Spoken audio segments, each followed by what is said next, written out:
के 4 बज चुके हैं और वक्त हो चुका है 4 के मोर्चे का। 4 के मोर्चे में होगी हर बड़ी खबर की मोर्चाबंदी और इसमें हर मोर्चे पर होंगी 4 बड़ी खबरें और हर खबर की होगी चौतरफा पड़ताल। तो चलिए शुरू करते हैं सबसे खास न्यूज बुलेटिन 4 का मोर्चा।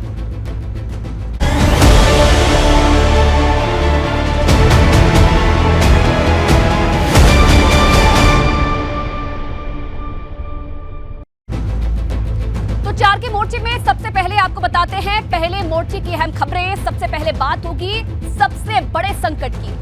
किसी भी वक्त तूफान दस्तक देने वाला है, जिसकी ग्राउंड रिपोर्ट आपको दिखाएंगे। वहीं बात होगी उस कोचिंग सेंटर की जहां सैकड़ों छात्रों की जान खतरे में पड़ गई। कब और कैसे, पूरी खबर बताएंगे आपको। इसके अलावा बात होगी ब्रजभूषण शरण सिंह पर सबसे ताजा और सबसे नए अपडेट की भी। साथ ही ये भी बताएंगे कि कैसे अखिलेश यादव मुख्यमंत्री के गढ़ में किलेबंदी कर रहे हैं। तमाम खबरें विस्तार से आपको बताएंगे। वहीं बिपरजॉय तूफान ने देश के पश्चिमी छोर पर बसे शहरों के लिए संकट खड़ा कर दिया है। तेज हवाओं ने लोगों को डरा दिया है। तूफान के दस्तक से ही तबाही के संकेत मिलने लगे हैं। महाराष्ट्र से गुजरात तक संकट की स्थिति है। तूफान के आने से पहले की तस्वीरें हम आपको दिखा रहे हैं, जिनसे आप आने वाली आफत का अंदाजा लगा सकते हैं। ये तस्वीरें आपके सामने देखिए किस तरीके से बिपरजॉय तमाम अलग अलग राज्यों में दस्तक देता हुआ आगे बढ़ता हुआ नजर आ रहा है और कुछ ही देर में दस्तक देने वाला है बिपरजॉय तूफान। गुजरात में समुद्र किनारे दिखने लगा है इसका असर। समुद्र में उफान है, कई जगह तबाही का मंजर है। तो गुजरात में समुद्र के किनारे अब असर भी दिखने लगा है। और वहां क्या हालात हैं, क्या आलम है, वो आप देख सकते हैं, आपको दिखाएंगे। वहां मौजूद है हमारे संवाददाता, देखिए उनकी एक खास एक्सक्लूसिव रिपोर्ट। इस वक्त जो समुद्र जिस तरीके से उफान पर है, वो उसके सामने जो भी आ रहा है उसको अपने साथ लीलता जा रहा है। अगर ये कहूँ या जमींदोज करता जा रहा है तो कहना गलत नहीं होगा। देखिए यहाँ पर एक दुकान थी जहाँ पर मैं खड़ा हुआ हूँ, यहाँ तक जो है पानी पहुँच चुका है और इस दुकान की क्या हालत है, ये पूरी तरीके से बिखर चुकी है। अंदाजा लगा पाना मुश्किल है कि समुद्र किस तरह से इस वक्त उफान पर है। समुद्र की लहरें दहाड़ रही हैं, हवाएं चित्कार रही हैं। इस तरीके की यहाँ पर जो है तस्वीरें हैं और यकीन मानिए धीरे धीरे करके जैसे जैसे तूफान आने की जो है आहट हो रही है, जैसे जैसे तूफान आने का वक्त यहाँ पर हिट करने का वक्त नज़दीक आ रहा है, पानी की लहरें लगातार उफान पर है। जिन दुकानों के नज़दीक हम खड़े हुए हैं, ये यहाँ पर जो है इनको भी अपने आगोश में लेने को तैयार हैं, इनको जमींदोज करने को तैयार हैं। ऐसे में अब कोशिश यही करनी चाहिए कि जो यहाँ से सुरक्षा के एहतियात से भी हमको थोड़ा सा हम पीछे से हम कोशिश करेंगे तस्वीरें दिखाएं, लेकिन ये तस्वीरें अब आम होती जा रही हैं। और अब दिल्ली से आपको बड़ी खबर बता दें, कोचिंग सेंटर में लगी आग को बुझा लिया गया है। यह बड़ी जानकारी मिल रही है। फायर ब्रिगेड ने सभी छात्रों का रेस्क्यू किया है। मौके पर 3 से 4 बच्चों के जख्मी होने की खबर मिल रही है। घायल छात्रों को अस्पताल में भर्ती करवाया गया है। मुखर्जी नगर के कोचिंग सेंटर में आग लगी थी। दरअसल मुखर्जी नगर का इस कोचिंग सेंटर के मीटर में दोपहर करीब 12 बजे आग लगी, जिसके बाद फौरन फायर ब्रिगेड की 11 से ज्यादा गाड़ियों ने आग पर काबू पा लिया है। मौके से सभी छात्रों को रेस्क्यू कर लिया गया है। हालांकि काफी छात्रों ने खिड़की के रास्ते बाहर आते नजर आए। बताया जा रहा है कि घटना के वक्त कोचिंग में करीब 400 छात्र मौजूद थे। दो तस्वीरें आपके सामने।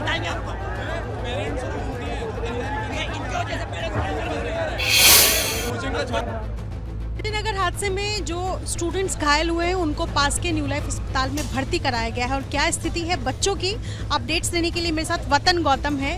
क्या कितने स्टूडेंट्स हैं जो आपके अस्पताल में भर्ती कराए गए? अभी मैं हॉस्पिटल से यहाँ पर आया हूँ, जहाँ पर इंसिडेंट हुआ, ये वाला जहाँ घटना घटी है, और संस्कृति इंस्टीट्यूट है बता रहे हैं। तो मैं पहले 2 घंटे तक अपने हॉस्पिटल में ही था, क्योंकि वहाँ मुझे मैनेज करना था पूरे स्टाफ के साथ, और डॉक्टर्स को हमने कॉल करके बुला लिया। सारे जितने मेरे डॉक्टर हैं, बेशक वो अपने कहीं किसी हॉस्पिटल जा चुके हैं, अपने घर जा चुके हैं। ये वतन गौतम है जो बता रहे हैं कि 60 से ज़्यादा बच्चे इस वक्त अस्पताल में भर्ती हैं। कुछ की क्रिटिकल सिचुएशन नहीं है, लेकिन सर में चोट आई है, कुछ आग लगने की वजह से घायल ज़रूर हुए हैं, पैर में चोटें आई हैं। क्योंकि स्थिति समझिए इस बात से जा सकती है कि जब आग लगी और स्टूडेंट्स के पास बचने का, बाहर निकलने का कोई तुरंत रास्ता नहीं था, तो उन्होंने रस्सी लगाकर छलांग लगाई, कुछ ऐसे ही खिड़की से कूद गए। और ऐसे में कुछ स्टूडेंट्स घायल ज़रूर है, जिनका इलाज फ्री ऑफ कॉस्ट किया जा रहा है। कुछ एम्बुलेंस भी यहाँ पर है कि कोई भी घायल हो तो उसको तुरंत अस्पताल पहुँचाया जाए। रेसलिंग फेडरेशन के अध्यक्ष ब्रजभूषण शरण सिंह के खिलाफ दिल्ली पुलिस ने चार्जशीट दाखिल कर ली है। हालांकि उन्होंने पॉक्सो एक्ट में बड़ी राहत भी मिली है। महिला पहलवानों की शिकायत पर लंबी जांच के बाद दिल्ली पुलिस ने ब्रजभूषण शरण सिंह के खिलाफ कोर्ट में चार्जशीट दाखिल कर दी है, जिसमें डिजिटल सबूत पेन ड्राइव भी शामिल है। सेक्शन 354, 354A और D इनके तहत हमने ब्रजभूषण है उनके खिलाफ। वहीं पॉक्सो केस में ब्रजभूषण शरण को बड़ी राहत मिली है। पुलिस ने पटियाला हाउस कोर्ट में क्लोजर रिपोर्ट दाखिल की है। सूत्रों की माने तो नाबालिग की तरफ से आरोप वापस लेने के बाद क्लोजर रिपोर्ट दाखिल की गई है। वहीं इस मामले में अगली सुनवाई अब 4 जुलाई को होगी। पॉक्सो में हमने कैंसिलेशन के लिए फाइल किया है। ये हमने बेस किया है जो कंप्लेनेंट हैं उनकी स्टेटमेंट पर। चार्जशीट दाखिल होने के साथ ही इस मुद्दे पर फिर से सियासत तेज हो गई है। कांग्रेस ने केंद्र सरकार पर संरक्षण देने के आरोप लगाए हैं।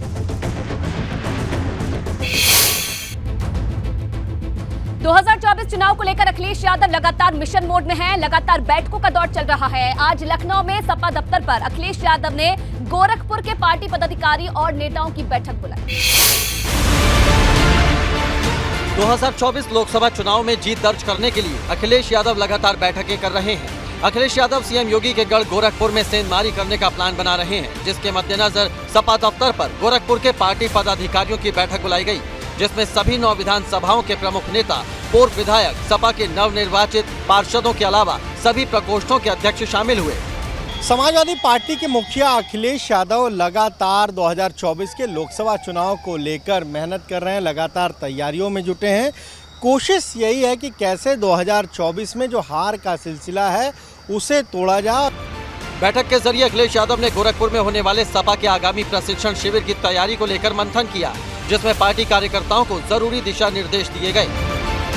अखिलेश यादव की बैठक और प्रशिक्षण शिविर पर सूबे के परिवहन मंत्री दया शंकर सिंह ने तीखा हमला बोला है। पिछली बार अपने परिवार की सीटें बचा लिए थे, इस बार वो भी सीट नहीं बचा पाएंगे। 80 की 80 सीटें मोदी जी के नेतृत्व में भारतीय जनता पार्टी की। तो 4 के मोर्चे में पहले मोर्चे की खबरें आपने देखी। दूसरे मोर्चे की खबरों से पहले देखिए 40 सेकंड में 4 अहम खबर। गाजियाबाद के सेंट जोसेफ हॉस्पिटल में आग से हड़कंप। अस्पताल के जनरेटर में लगी भीषण आग। फायर ब्रिगेड के ना पहुंचने पर अस्पताल के कर्मचारियों ने आग बुझाने में जुटे रहे। कुशीनगर में आधी रात को घर में दहती भीषण आग। एक ही परिवार के 6 लोगों की आग में झुलसने से मौत। मरने वालों में 5 बच्चे, एक महिला शामिल। गाजियाबाद की मेरठ रोड पर ट्रक ने बाइक को मारी जोरदार टक्कर। बाइक सवार युवक और महिला की मौके पर मौत। टक्कर के बाद बाइक के ओड़े पर खच्चू। वाराणसी में पुलिस की गाड़ी ने मारी टक्कर। पुलिसकर्मी चला रहा था 112 नंबर की गाड़ी।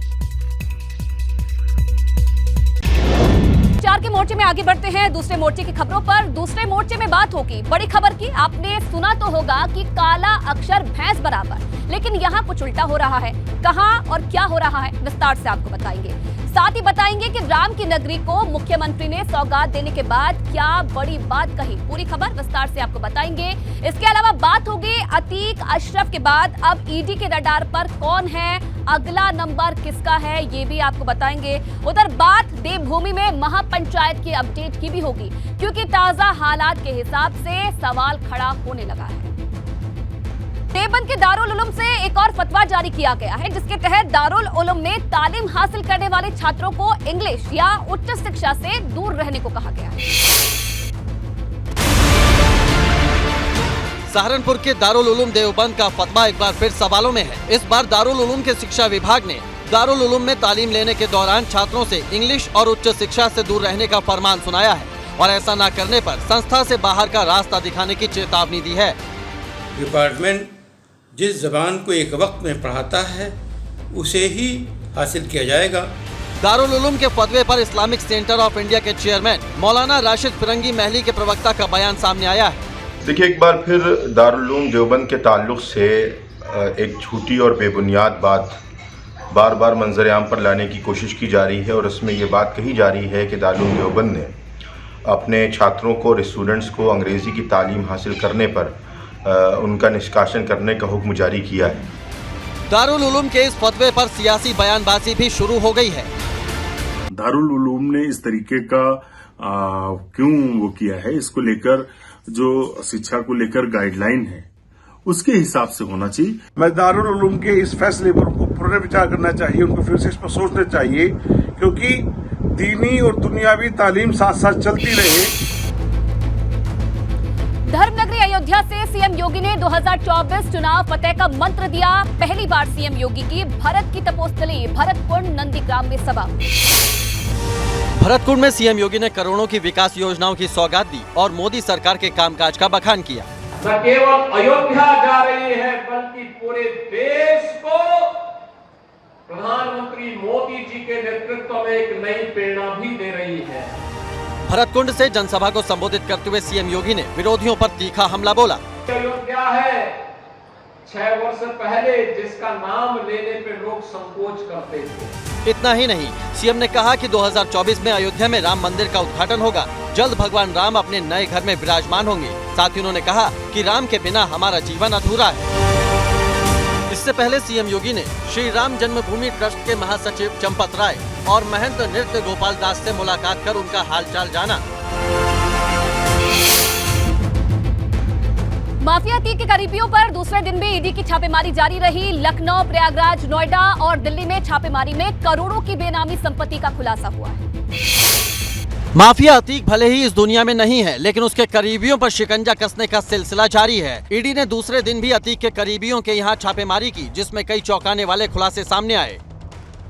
अतीक के करीबियों पर ईडी की छापेमारी, लखनऊ, प्रयागराज, नोएडा और दिल्ली में छापा। करोड़ों की बेनामी संपत्ति और संवेदनशील कागजात बरामद हुए। फर्जी कंपनियों के जरिए करोड़ों रुपए के निवेश के सबूत मिले। प्रयागराज के 2 बड़े बिल्डर के घर छापा पड़ा। साथ ही प्रयागराज के रियल एस्टेट के कई कारोबारियों के ठिकानों पर भी छापेमारी हुई। साथ ही आपको बता दें कि अतीक और अशरफ की हत्या के बाद भी उसके गुर्गों की दहशत कम होने का नाम नहीं ले रही है। अब प्रयागराज में अतीक के गुर्गे पर रंगदारी मांगने का आरोप लगा है। माफिया के गुर्गे फरहान पर जेल से रंगदारी मांगने का आरोप लगा। प्रॉपर्टी डीलर मोहम्मद अशरफ सिद्दीकी से 50 लाख रुपए की रंगदारी मांगी गई और 15 दिन में रंगदारी नहीं देने पर जान से मारने की धमकी दी गई। जिसके बाद पीड़ित की शिकायत पर फरहान समेत 8 लोगों पर धूमनगंज थाने में केस दर्ज किया गया है। 2 महीने पहले मौत के घाट उतारे गए माफिया अतीक अहमद के कई करीबियों के ठिकानों पर ईडी यानी इन्फोर्समेंट डायरेक्टरेट की टीम आज लगातार दूसरे दिन भी छापेमारी कर रही है। छापेमारी की कार्रवाई आज भी कई जगहों पर की जा रही है। और अब बात करते हैं उत्तरकाशी के पुरोला में होने वाली हिंदू महापंचायत की, जो फिलहाल प्रशासन की ओर से परमिशन नहीं मिलने पर स्थगित कर दी गई है। हालांकि प्रशासन ने पुरोला में धारा 144 लगा दी है। साथ ही चप्पे चप्पे पर पुलिस फोर्स को तैनात कर दिया गया है। वहीं प्रशासन की मनाही के बीच भी हिंदू संगठनों के लोग सड़कों पर उतरे नजर आए, जिसके चलते पुलिस ने कुछ लोगों को हिरासत में भी लिया। लोगों ने पुलिस की कार्यशैली पर सवाल उठाए। वहीं दूसरी ओर देहरादून में 18 जून को होने वाली मुस्लिम संगठन की महापंचायत को स्थगित करने से मुस्लिम पक्ष ने इनकार कर दिया है। डीजीपी अशोक कुमार ने मुस्लिम संगठन के लोगों से बातचीत के लिए बुलाया, लेकिन मुस्लिम संगठन के लोग नहीं माने। वहीं पुरोला के मामले में हिंदू संगठन की पंचायत का मामला अब हाई कोर्ट भी पहुंच गया है। हाई कोर्ट ने मामले पर सुनवाई करते हुए टीवी डिबेट और सोशल मीडिया में जारी होने वाले संदेशों पर रोक लगा दी है। कोर्ट ने राज्य सरकार को कई अन्य बिंदुओं पर भी कड़े निर्देश देते हुए कहा है कि इस तरह के मामलों में सरकार शक्ति से विधि अनुसार कार्रवाई करे, जिससे सांप्रदायिक सौहार्द बना रहे। साथ ही हाईकोर्ट ने कहा है कि जिन लोगों के खिलाफ मुकदमा दर्ज किया गया है, पुलिस उसकी जांच भी करे। हाईकोर्ट ने राज्य सरकार से पूरे मामले में 3 हफ्ते में जवाब तलब किया है। तो 4 के मोर्चे में दूसरे मोर्चे की खबरें आपने देखी। तीसरे मोर्चे की खबरों से पहले देखिए 40 सेकंड में 4 अहम खबर। पुरोला महापंचायत को लेकर टिहरी में माहौल गर्म। विश्व हिंदू परिषद के कार्यकर्ताओं ने चंबा बाजार को 2 घंटे के लिए कराया बंद। हिंदू संगठन और व्यापारियों ने निकाली रैली।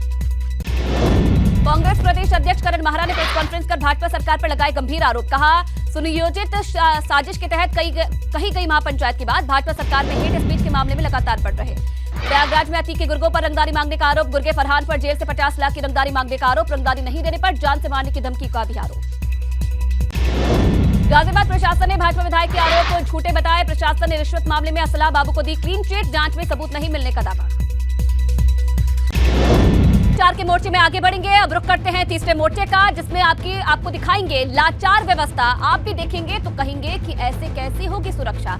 वहीं मोक्षदायिनी मां गंगा पर क्यों गहराया नया संकट, इससे आप लोगों पर क्या असर पड़ेगा, आपको विस्तार से समझाएंगे। इसके अलावा बात होगी बाबा विश्वनाथ मंदिर में दर्शन की, जो अब और ज्यादा आसान हो गए हैं। साथ ही बताएंगे कि कैसे नोएडा में आएगा लंदन वाला फील, कब तक दौड़ेगी पॉड टैक्सी, पूरी खबर विस्तार से आपको बताएंगे।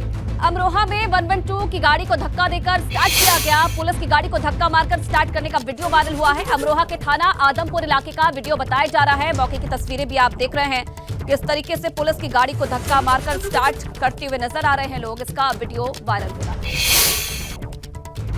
इधर भीषण गर्मी के बीच गंगा का जलस्तर कम होने की खबर सामने आई है। आलम यह है कि कई जगह पर गंगा में टापू दिखने लगे हैं।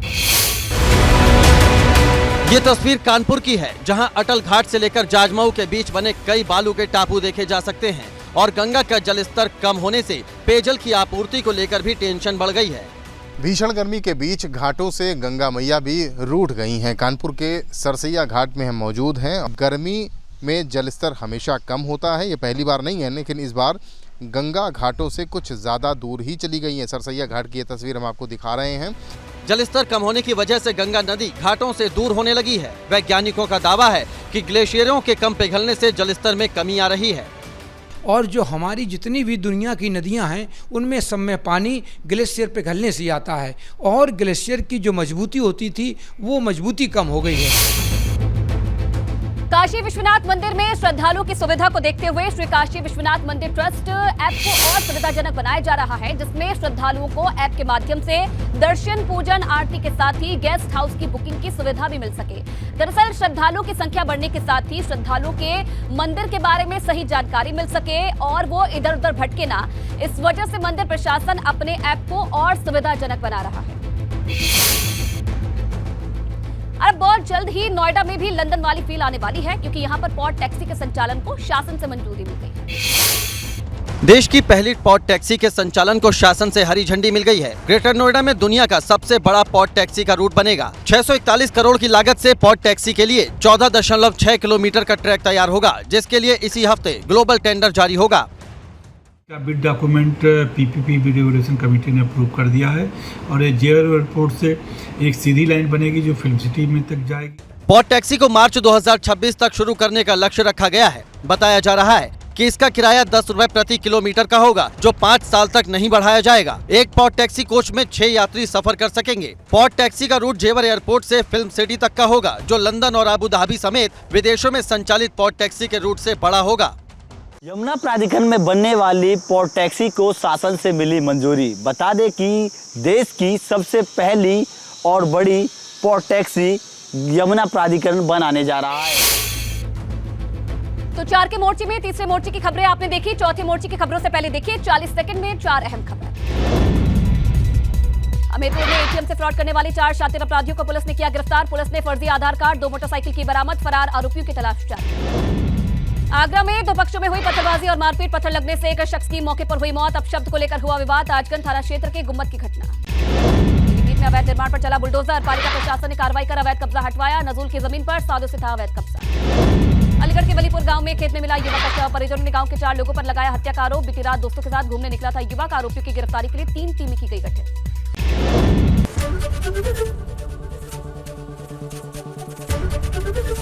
एबीपी गंगा, खबर आपकी, जुबान आपकी।